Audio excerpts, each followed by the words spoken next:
que va Jueves. al jueves. Ah, ya, jueves, ya. Sí, sí, Muy jueves. bien, muy bien, muy bien. No, sí, Rolando, ¿sabías que hoy hay un conversatorio que está organizando la Asociación Quichuacán Maxisari? ¿En serio? Y los temas están muy, muy interesantes. ¿Quieres ir? Pero todo ha de ser en quichua, yo poco entiendo, casi nada. No te preocupes, todo va a ser en quichua, pero tenemos una solución. Vamos. Vamos de una.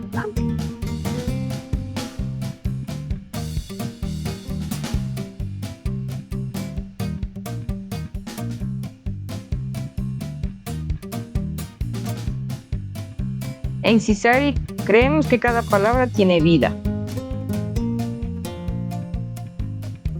En CISARI ofrecemos el servicio de interpretación simultánea quichua-español, español-quichua, quichua-inglés e inglés-quichua. Acompañamos congresos, conferencias, conversatorios, eventos públicos y encuentros organizados por universidades, gobiernos locales, instituciones públicas o privadas y comunidades.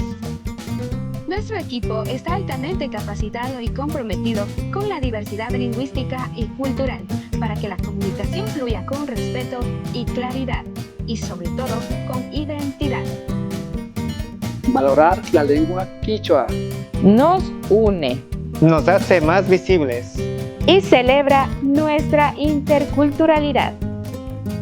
En Ecuador somos pioneros en ofrecer este servicio. Contáctanos y cotiza con nosotros.